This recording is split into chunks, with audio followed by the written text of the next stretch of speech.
And I guess with the offseason too, Amber mentioned in her exit interview that the number one priority was to land Kelsey in free agency again. Just how important was she to your team this year? How important has she been to the Fever? Obviously, the 8 years she's been with the franchise, and how badly do you want to keep her around?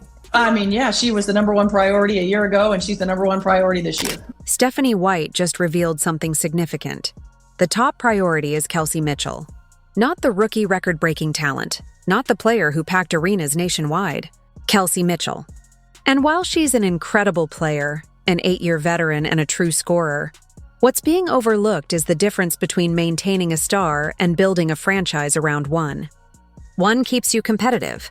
The other shapes whether you're fighting for a title or just hoping to make it past the first round. What surprised me wasn't just her words, but how confidently she spoke. It felt like a decision had already been made behind closed doors long before Caitlin Clark's ankle injury. The clarity and certainty in her tone suggested the outcome was already predetermined. Not lost sight of the fact that when Caitlin Clark got injured, Stephanie White called it a, quote, blessing in disguise. I've also said that I believe if you gave Stephanie White truth serum, she would actually tell you she believes this team was better without Caitlin Clark. I believe that. And I felt that way for quite some time. That phrase, a blessing in the skies, hits differently now, doesn't it? When your franchise player goes down and the coach calls it a blessing, whether it's a blessing in disguise, you have to wonder what's really happening behind the scenes. Because the data tells us a different story. Kelsey Mitchell averaged 19.2 points per game this season. Impressive, a career high. But Caitlin Clark did the same as a rookie, while also setting a league record with 8.4 assists per game, grabbing 5.7 rebounds, and transforming how defenses had to approach the Indiana Fever. The key difference? One player elevates everyone around her. The other excels at scoring when she gets her touches. Both are valuable, but only one is truly generational. Interestingly, after the Olympic break last season, when Christy Sides finally let Caitlin run the offense, Mitchell's scoring actually increased. She averaged more points in Caitlin's system than she did this year in Stephanie White's offense. That's worth reflecting on. System. Now this year, the second half of the season, it was the whatever system, motion offense system. But that system did not work very well for Kelsey. Now, Kelsey balled out, but she's going to ball out regardless. You know what I'm saying? And she's kind of a phenomenal player. But, guys, let's dive into this interview. Want to react to some of it. Shout out to the Indie Star. If you guys have not synced it, it's their channel down there. I got to give them credit because I'm finna play some of their stuff.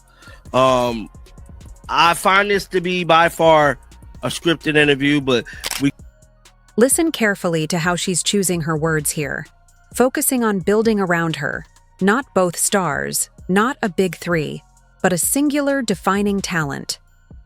This is classic organizational messaging, and if you've ever worked in corporate America, you recognize the pattern. It's the meeting before the meeting, the decision already made, just waiting for the official announcement. It's management signaling which direction they're heading before the storm hits. What's most revealing is the justification. She's been through tough times, losing seasons, roster changes, organizational chaos, and her loyalty deserves respect. But what truly transforms a losing franchise into a winning one? It's not loyalty. It's about having a generational talent. The Warriors didn't become champions by building around their longest tenured player. They built around Steph Curry. The Cavaliers didn't win a title by rewarding tenure. They built around LeBron James. Top organizations are built around transcendent talent, period. Okay, I'm back. Newsflash, it is in fact going to be it's going to be Kelsey Mitchell. It is Kelsey Mitchell. And realistically, if we're being completely honest here, Kelsey Mitchell had a fantastic season, but you can only get so far with Kelsey Mitchell as your first option.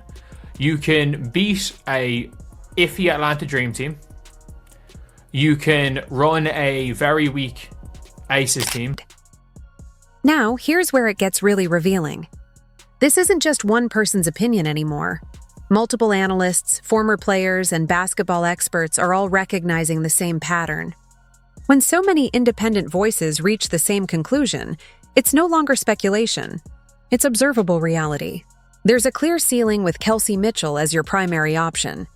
That's not a slight, just straight-up basketball analysis. You can beat the Atlanta Dream with Mitchell leading the offense. You might even get past a weakened Aces team that barely escaped the first round. But once you face a fully healthy Connecticut Sun or the New York Liberty at full strength, that ceiling becomes glaringly obvious.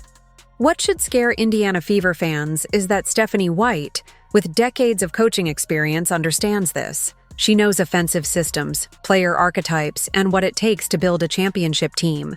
If she's aware of Mitchell's limitations as a first option, then the decision to build around her isn't about basketball strategy. It's driven by something else entirely. Did you know? I'm here to tell you guys, I am very disappointed. You know, just being a journalist and being somebody that work in the media space, the questions they ask is by far not good enough for me. I am sorry. I mean, you got Stephanie White right there. Ask these hardcore questions. What was really wrong with Caitlin Clark? The reason why she did not come back from that ankle injury. We never seen her in a boot. A groin injury is pretty much pulled muscle. Ask those tough questions.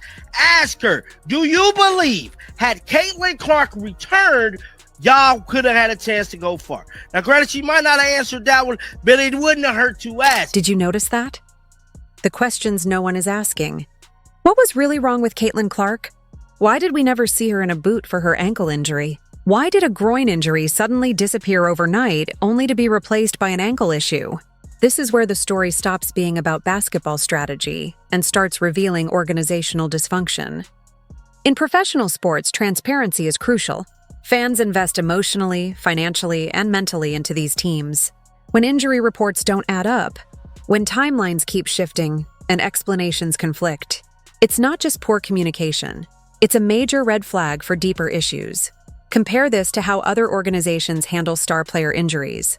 When Breanna Stewart went down, we received detailed updates. When Aja Wilson faced health concerns, the Las Vegas Aces were transparent. When Elena Delle Donne dealt with chronic issues, Washington communicated clearly. But with the Indiana Fever, it's silence, contradictory statements, and media that just accept it. The questions go unanswered, responses feel scripted, and follow-ups are ignored. That interview with fewer than 1,000 views shows fans can see through manufactured content. We're not here for PR spin. We want the truth. I believe part of Kelsey Mitchell's performance this year was the fact that Caitlin wasn't there to take some of those shots. The fact is, Kelsey Mitchell took some shots that would have been Caitlin's. Let's just be real. And because of that extra volume and the fact that she had to be the main offensive threat, it also caused an explosion in her stats. I like Kelsey Mitchell. I'm not trying to dog out Kelsey Mitchell, but she's the clear number 2 option on this team. Let's talk about what really happened when Caitlin Clark went down. Kelsey Mitchell's usage rate skyrocketed. The shots that would have gone to Clark, those opportunities shifted to Mitchell. In crunch time, she became the primary offensive option, and to her credit, she responded, delivering career-high scoring performances and showing she can handle a heavy offensive load. But here's the uncomfortable truth nobody wants to say aloud. Sometimes players look better when a generational talent isn't on the floor. Not because they're secretly better, but because the offense is structured differently. Think of it like this. If you're the second best player on a team with LeBron James, your stats might not stand out. But if LeBron gets injured and you're suddenly the first option, your numbers will spike. That doesn't mean you've improved overnight. It just means you're getting more opportunities. Kelsey Mitchell is Scottie Pippen, absolutely essential to a championship team. You can't win a title with her as your primary scorer. And before anyone jumps on me, Scottie Pippen is a top 50 player of all time. That's no insult. But when Michael Jordan retired the first time, the Bulls went from champions to first-round exits, despite having the same supporting cast. Different star, different ceiling. The same principle applies here. She has decided that she's building around Kelsey Mitchell. And to build around Kelsey Mitchell, Caitlin Clark is not who you need to build around Kelsey Mitchell. You need to build around Kelsey Mitchell. You have to build an Allen Iverson type Sixers team. You can have, in my opinion, you should trade Aaliyah as well. In my opinion, you should trade. I don't think Aaliyah is the right center to have beside Kelsey Mitchell. Like, I think you should trade Kate. You should trade Caitlin. You should trade Aaliyah. That's my opinion, because I think to do that you need to just get dogs. And I think you actually can. You can build a really, really good team around Kelsey Mitchell. Now, let's examine how he breaks down the system requirements. This is key to building a team that can truly maximize Kelsey Mitchell as the first option. You need a completely different roster construction. First, you need lockdown defenders at every position. Then, a point guard who can facilitate and create opportunities without dominating the ball. You also need a rim-protecting center who doesn't need post touches to be effective. Additionally, you require 3-and-D wings capable of spacing the floor and making defenses pay. Essentially, you're looking at a team similar to the 2001 Philadelphia 76ers, Allen Iverson surrounded by defensive specialists and role players. That team made the finals once, lost to the more balanced Lakers, and never returned. The good news? The Indiana Fever already have the pieces for a championship-caliber roster. They just need to build it correctly. Caitlin Clark as the primary initiator, Kelsey Mitchell as the lethal off-ball scorer, and Aaliyah Boston as the pick-and-roll partner and defensive anchor create a legitimate big three. That's a fast-paced 7-second or less offense that no one can guard. We saw it work after the Olympic break last season when Christie Sides unleashed Caitlin. The Fever looked unstoppable. Kelsey's scoring became more efficient, and Aaliyah's numbers increased because she was getting better looks. But then, Stephanie White came in and opted for a motion offense where everyone touches the ball and no one is the focal point. Suddenly, that explosive must-watch basketball vanished. How important was she to your team this year? How important has she been to the Fever? Obviously, the 8 years she's been with the franchise, and how badly do you want to keep her around? I mean, yeah, she was the number one priority a year ago, and she's the number one priority this year. She's been so important. And, I said this last year, Kelsey deserves to go through this stage of her Indiana Fever career. She's been through sort of the worst of the worst, for lack of a better term, in and out of the building. Kelsey Mitchell is the top priority, not Caitlin Clark, nor the player who just had one of the most remarkable rookie seasons in WNBA history. Mitchell, an 8-year veteran, has spent 6 of those years struggling to lead her team to the playoffs. This isn't about her talent level. It's about organizational philosophy. When building a championship contender, do you prioritize loyalty and tenure, or do you focus on transcendent talent? Do you develop around the player who's been there the longest, or the one with the highest ceiling? Do you reward past service, or do you maximize future potential? The most successful organizations, Patriots with Brady, Warriors with Curry, Lakers with Magic and Kobe, Bulls with Jordan, have all chosen to build around generational talent.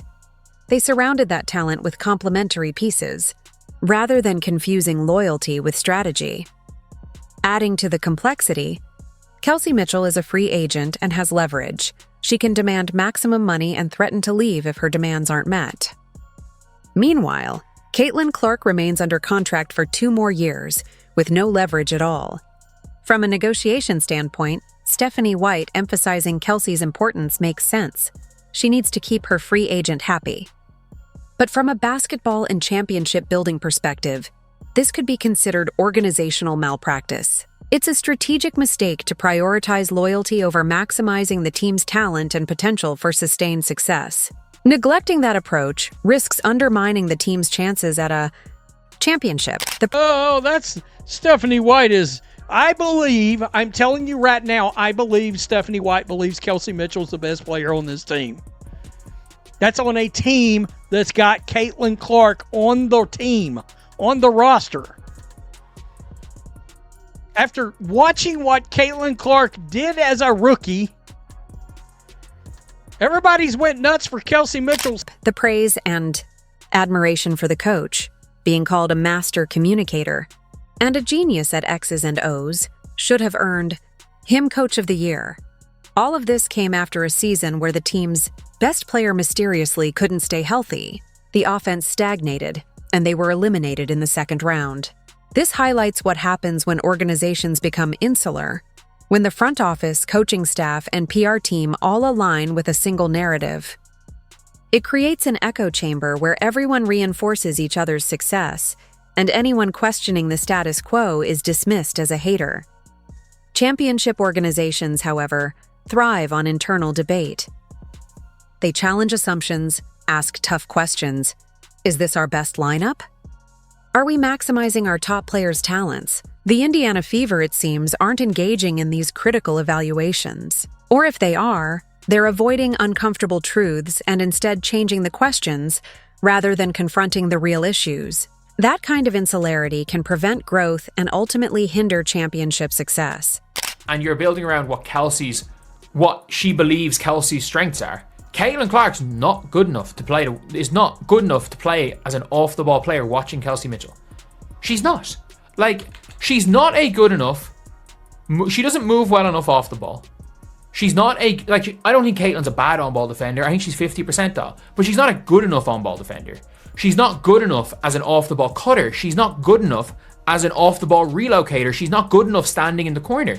She's not good enough as a late shot clock situations, as a late shot clock scorer. She's not actually good enough at doing the things you need to build around Kelsey Mitchell. And that's fine.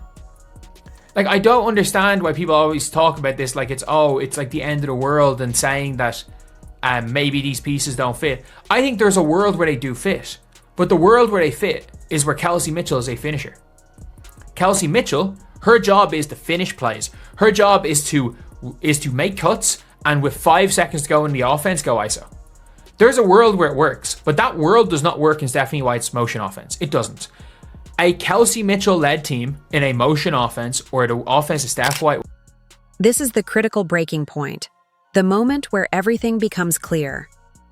Kelsey Mitchell has been the primary option for the Indiana Fever, but her impact was limited to the final games of the season when teams were already tanking.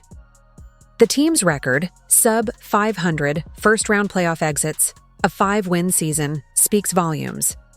Mitchell was the top scorer, yet the results remained stagnant. This isn't hypothetical. It's not just theory. We've seen this pattern play out over 6 years, marked by lottery picks and ongoing organizational dysfunction. Then, Caitlin Clark arrives, and suddenly the Fever transform into must-watch television. Their games are sold out, road arenas fill up, and they're back in playoff conversations. One player has completely altered the franchise's trajectory. Yet, the organization's response is perplexing. Let's build around the other player instead. It's a move that defies logic and risks becoming a costly mistake. History shows that decisions like this often lead to organizational upheaval, fired coaches, lost seasons, and regret. Kelsey Mitchell is poised to receive a max or near-max contract, which she fully deserves based on her performance. But that salary comes with expectations. She becomes the unquestioned star. As the team hits its ceiling as a second-round playoff contender, inevitable questions will arise. Why isn't Caitlin Clark running the offense more? Why are they forcing a system that doesn't maximize her talents? Who made the decision to prioritize Mitchell over Clark? These questions will echo louder as the franchise struggles to evolve, and by then, it might be too late. Caitlin Clark has 2 years remaining on her contract before she hits free agency. If she spends those years in a system that doesn't showcase her skills, watching another player take precedence, and dealing with ongoing organizational issues, why would she stay? The decisions made now could define the franchise's future, either as a championship contender or a cautionary tale of organizational missteps. And I tell her every day, I love being her coach, and I want to continue to be her coach for as long as she'll be a member of the Indiana Fever. And yes, she is absolutely the number one priority. Last one. Kelsey Mitchell, the number one priority. It's apparent. It's no longer speculation or reading between the lines. Caitlin Clark is not the number one priority for the Indiana Fever. That fact was confirmed when the head coach publicly stated it in an interview. The implications are staggering. For Clark, who just had a historic rookie season, broke records, elevated her teammates, and made the Fever relevant again, hearing that the organization's focus is elsewhere must be incredibly disheartening. The message is clear. Thanks, but we're building around someone else. This is precisely how organizations lose once-in-a-generation talents. It's how small market teams remain small market teams, stuck in mediocrity instead of building dynasties. The WNBA, in general, struggles with player evaluation. Teams frequently miss on talent, let great players walk away, and prioritize the wrong things. The Indiana Fever risk becoming the poster child for this dysfunction. When Clark's contract is up in 2 years, every top team in the league will be calling. The New York Liberty, with their massive market and championship infrastructure. The Las Vegas Aces, with their proven winning culture. And the Los Angeles Sparks, with their Hollywood allure and Lakers connections. These teams will be ready to make a play for her. Meanwhile, the Fever will be left behind, still running a motion offense and clinging to a Kelsey Mitchell-first philosophy. They'll wonder why their generational talent chose to leave, why they couldn't assemble a true championship contender with the talent right in front of them, and why they prioritize tenure over transcendent greatness.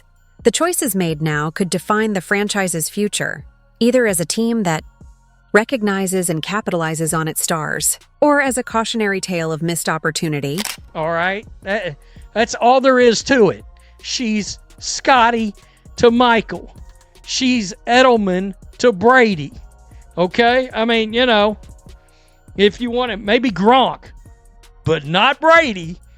But not Brady. I mean, look, she's Paulie O'Neill. She's not Jeter. Okay? I'm just trying to put this into perspective. She's Phil. She's not Tiger. Tell me what She's not Tiger Woods. She's Phil Mickelson. She's not Tom Brady. She's Julian Edelman. She's not Michael Jordan. She's Scottie Pippen.